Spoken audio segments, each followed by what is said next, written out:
तिरुपति लड्डू विवाद को लेकर आंध्र प्रदेश के पूर्व सीएम जगनमोहन रेड्डी ने मुख्यमंत्री चंद्रबाबू नायडू पर निशाना साधा है। पूर्व सीएम ने कहा कि कोर्ट के आदेश के बाद भी झूठी खबरें फैलाने के लिए मुख्यमंत्री को शर्म आनी चाहिए।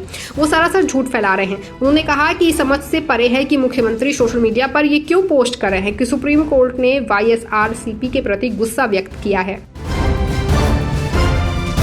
भारतीय किसान यूनियन के नेता राकेश टिकैत ने कहा कि नक्सलवाद के नाम पर लोगों को मारना वो गलत है। क्या उनकी जमीन छीनने का प्रोग्राम है? कहीं वो तिगड़ी तो नहीं है। और उन्होंने कहा कि उद्योगपति, नक्सलवाद और सरकार क्या तीनों मिले तो नहीं हुए हैं, इसकी जांच आवश्यक है। राजस्थान की उप मुख्यमंत्री दिया कुमारी ने जवाहरलाल केंद्र पहुंचकर कहा कि आजकल का टूरिस्ट सिर्फ 5 सितारा होटल में रहना ही पसंद नहीं करता, बल्कि वो अब बदलाव चाहता है, कुछ नया देखना चाहता है। आज का पर्यटक गांव देहात, वहां के लोग और उनकी संस्कृति को देखना पसंद करता है। उन्होंने कहा कि महिलाएं इस बारे में कुछ सोचे तो टूरिज्म तो बढ़ेगा, महिलाओं को भी इसके फायदे होंगे।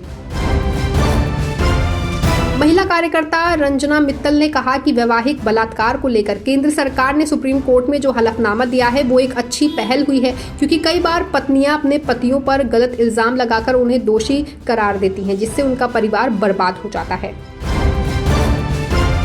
भारतीय जनता पार्टी के नेता प्रदीप भंडारी ने महाराष्ट्र में सीट बंटवारे को लेकर कहा कि आज ये स्पष्ट हो चुका है कि एक तरफ महाविकास आघाड़ी है जिसके घटक आपस में लड़ रहे हैं, वहीं किस तरह से उद्धव ठाकरे जी को कांग्रेस पार्टी सीएम उम्मीदवार डिक्लेयर करना नहीं चाहती है। शरद पवार उद्धव ठाकरे से नाराज हैं, उद्धव ठाकरे शरद पवार से नाराज हैं, शरद पवार कांग्रेस से नाराज हैं, कांग्रेस उद्धव ठाकरे से नाराज है। इन तीनों की खिचड़ी, ये जो महाविकास आघाड़ी है, ये महाविनाश आघाड़ी है। भारतीय वायुसेना के नवनियुक्त air chief marshal Amarpreet Singh ने भविष्य की सुरक्षा चुनौती पर बात कही। वायुसेना प्रमुख ने लद्दाख में एलओसी के पास भारत की तैयारियों, रूस में S-400 मिसाइलों के आयात और अग्निवीर योजना पर खुलकर बात की। उन्होंने कहा कि अग्निवीरों को लेकर उनकी प्रतिक्रिया काफी सकारात्मक रही है।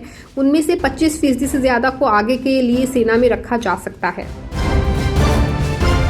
क्लाइमेट एक्टिविस्ट सोनम वांगचुक व अन्य को पुलिस हिरासत से रिहा कर दिया गया है। लद्दाख के लिए अपनी मांगों को लेकर के उन्होंने दिल्ली मार्च निकाला था। बीते दिनों सिंधु बॉर्डर पर उन्हें पुलिस ने हिरासत में ले लिया था। इससे नाराज वांगचुक अनशन पर बैठ गए थे और उन्होंने कहा कि मेरा अनशन का इरादा नहीं था, हम तो बस जा रहे थे, हम हरियाणा चुनाव पर असर नहीं डालना चाहते थे। केंद्रीय मंत्री जीतन राम मांझी ने अमेठी दलित हत्याकांड पर दुख जताया। इस दौरान उन्होंने एक बड़ा बयान दे दिया। उन्होंने ट्वीट कर कहा कि अमेठी में एक दलित परिवार के 4 लोगों की एक साथ की गई निर्मम हत्या की घटना चिंताजनक है। उत्तर प्रदेश सरकार दोषियों के खिलाफ सख्त से सख्त कदम उठाए ताकि अपराधियों में खौफ बना रहे। महाराष्ट्र में विधानसभा चुनाव को लेकर पाला बदल तेज हो गया है। नाराज पार्टी नेताओं की दूसरी पार्टी में शामिल होने की होड़ मच गई है और अब अजित पवार गुट के विधायक बबन राव शिंदे ने एनसीपी शरद पवार के साथ जाने का ऐलान किया है। बबन राव ने बगावत का ऐलान करते हुए कहा कि उनके बेटे रणजीत सिंह शिंदे या तो एनसीपी में शामिल होंगे या फिर निर्दलीय चुनाव लड़ेंगे।